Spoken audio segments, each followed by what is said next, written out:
Notably, impact of Donald Trump's era on Nigeria is the topic for today's discussion.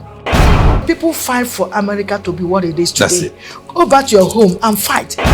Shouldn't we come back home and start building our own nation so that it can become attractive? Trump mentioned that you have the best doctors in the US, you are the best engineers in the US, and most of them are Nigerians. Any leader we don't want you, and that is it. The strength of a currency is predicated upon the strength of your economy. That's the way it goes all over the world. Let's take that statement from Donald Trump as an insult to us and really come back and do what we're supposed to do.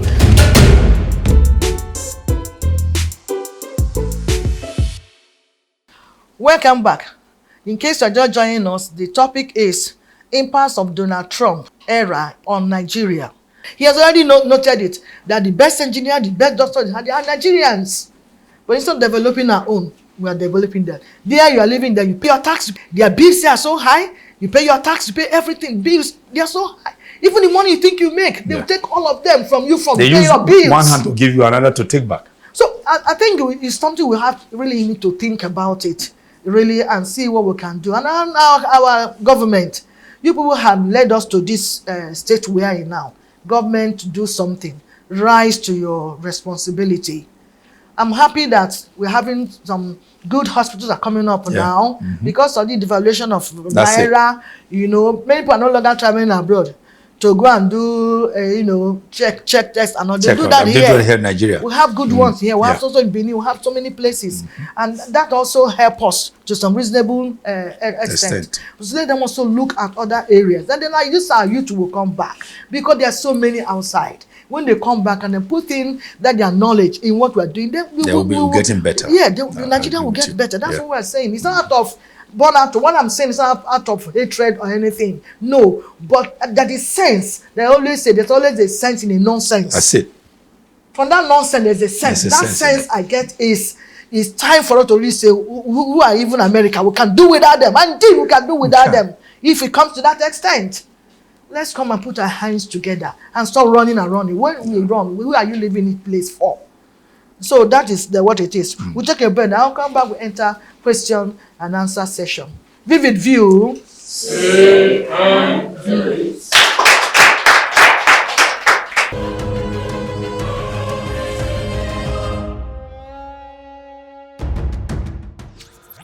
My name is Ogenesunwe, and my question is, sir, can you throw more light on how we can adapt to the withdrawal of AIDS from the US, and then specifically in the health sector with regards to no more free drugs in the HIV treatment and other ailments?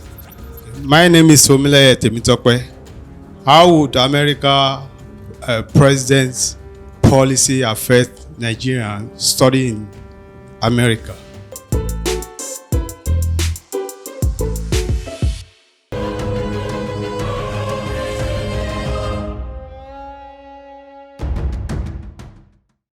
Welcome back. There are questions from the audience. Please, our guests, provide the answers. Thank you. Okay, thank you. For the first question has to do with the withdrawal of USAID as USAID. How would it affect us as a country? Well, to a very large extent, it will affect us because we have relied so long and too long to such aids, and it also made us seemingly lazy because we always sit down, like cap in hand, asking for this aids to be brought here. And it has also not afforded us the ability, the necessity for us to grow our own economy here. So we are waiting every year or whatever, periodically they bring this thing in. But now it has gone. We need to also look elsewhere. If we don't look elsewhere, we have to look inward. It's just like your father giving you money every time. Now you have come of age. Your father says, okay, it's time for you to go work for yourself. Definitely you will do whatever is possible to take care of yourself. So that's how I think it should be. It's two ways. It's good to make, it was making us lazy before. Now that it will now make us to sit up and do what is necessary. And even for our public health, yes. I mean, tied to that for the public health, particularly the HIV you said. WHO was controlling everybody. If you develop something here, even no matter how potent it is, They will say no, it has to go through tests. And in most cases, their tests, they are usually biased against the African countries. Or they say, oh, the alternative health is not good. They are bold that our mothers train. But now that US is withdrawing its support from WHO, we also believe that Nigeria will also take it as an advantage for us to grow our own public health system here in Nigeria. Yes, that's the way I think it should go. So as for the effect that Trump's policy will have on those who are schooling abroad, Nigerian children who are schooling abroad, again, it may not necessarily affect them immediately because they still have their admission letters and all that, which is why the American government is saying that they've opened a registry that whoever is in America illegally can come and do that. But all you need to do is to go to their respective campuses and then they update their documentation. When they're able to do that, I think the policy will allow them to finish their education and graduate, but they may not be retained over there. It will not affect them. It may not affect them to a very large extent. That's my answer for that. I think that's also my belief because they have paid their school fees, they have been there for years, so I don't think it will affect them immediately. Yeah. Perhaps they may not be able to retain them, as you said. Maybe they just graduate, go back home and not graduating and sitting back to look for a job and all that.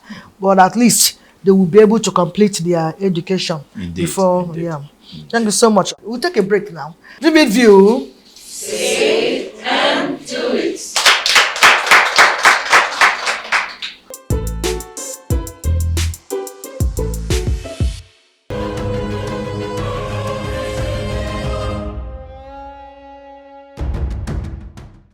Welcome back. Still treating impacts of Donald Trump's era on Nigeria. I think you have done justice to the questions. And so what's your final words now? My final words is let everybody answer their papa name, as they say. So Nigeria should know how to do what is right. As I said earlier, the story we heard in history, particularly during the first republic, that we did a lot. Cocoa House in Ibadan was built from proceeds from cocoa. We once had, as I said, Volkswagen here, policies of government where everybody had to do that. So we can still do that. All we need to do is to pick up where we missed it.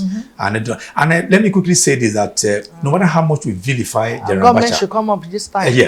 So no matter how much we vilify General Abacha, what he did was to create, to divide the Nigeria into 6 regions. Now, these 6 regions were not for political convenience. They were for economic convenience. Exactly. All the states that were contiguous were supposed to come together, put together their resources and build. For instance, the southwest, southwest, you have 6 states. These 6 states came up with a policy they came up with a group they called Dawn Commission, DAWN. It's an acronym for Development Agenda for Western Nigeria. They were supposed to come back to Ekiti, Ondo, put resources together and develop Southwest. Same thing in South, where I come from. They call it Brace State Union. Brace is an acronym for B for Bayelsa, R for Rivers, A for Akwa Ibom, C for Cross River, E for Edo, and D for Delta. Come together. Out of the 13% derivation they are receiving from oil, they put about 30% together and build the entire south region. But today, what have we done is about who is president from Southwest, deputy from vice from South. They now mess the whole thing up. A very good policy for everybody. So the government of Nigeria will have a lot, our leaders, to do what is right for us to have a good life yet again in this country. Thank you so much, Mr. Ideho. Yeah, that's right. If not for any other thing, for the insult we have received from this so-called America, it's enough for us to say, smaller countries. God bless us with so much natural resources that we're playing with. Let our leaders, please, take this as an insult now and see what they can do to harness these resources God has given to us and let us make a living. Even invite our people back. Create opportunity for them so that when they come, they will see where they work. And I think we will be able to say, now, America, please, stay where you are. Yeah. God has blessed us to this extent. The mismanagement of our resources that has been our problem. Our resources are in the hands of few people. Let us manage and spread it. If we do so, our people there will come back. The insult will end. Go to the airport. Once they see you with this green card, hey, this way. Because it's a green card. I mean, I believe you government officers, you will experience this. It's not right. Please, let's do what we can do, not just to criticize Trump. Why must he say when Nigeria will go back, this and that, everybody. It's not even peculiar to Nigeria anyway. You know, that other countries too. But like I said earlier, there is a sense in that nonsense. So that is my own conclusion. Thank you, Mr. Ideho, again for the privilege. For the time. Even we've informed you in a very short time, but we are here. We appreciate your presence, audience here, and the viewers at home. Thank you for joining us. Of course, our production crew, you are doing well. Kudos. Our executive producer, thank you. Our sponsors, well, keep your business flying so that you continue to be there for us. I want to invite artist City Fire to sign out this program. Until I come your way again next week, I am Ehiliz, Praying Mother of the Nation. Goodbye. Vivid View. Say it and do it.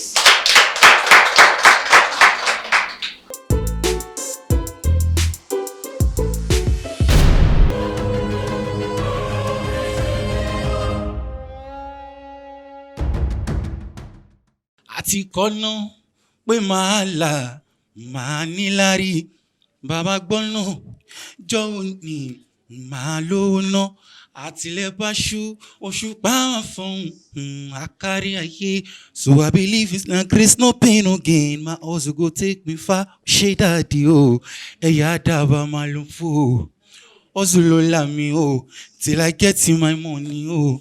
Yeah, let's go.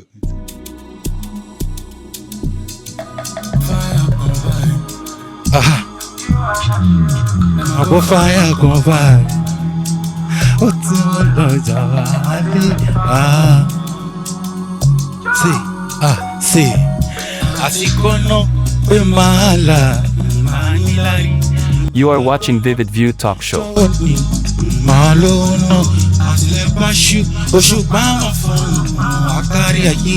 So I believe say na grace, no pain, no gain. My hustle go take me far. Ṣé dáàdi o ẹ̀yà dábàá máa lò fò hustle ló là mí o till I get my money o. Ṣé dáàdi o ẹ̀yà dábàá máa lò fò hustle. You are watching Vivid View Talk Show. I get my money o. As mom see dey put pressure on my face, be like I dey grace. So many things don stop, but I no fit stop, so I still dey pray. Man wey dey hustle no play, blood on my face be like jam okay. Káwọn ẹlẹ́mi ò ṣeré, hustle ti gbé mi lọ ṣàbáyé. Ó ṣe dáàdi o, ẹ̀yà dábàá máa ló fò.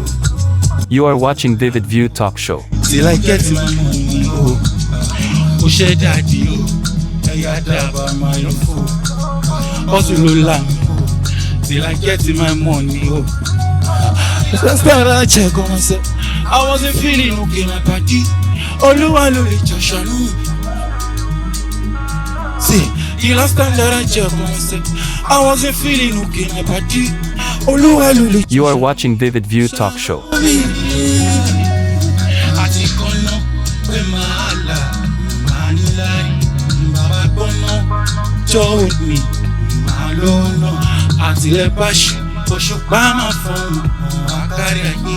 So I believe say na grace, no pain, no gain. My hustle go take me far. Ó ṣe dáàdi o ẹ̀yà dábàá máa lò fò hustle ló là mí o. You are watching Vivid View Talk Show.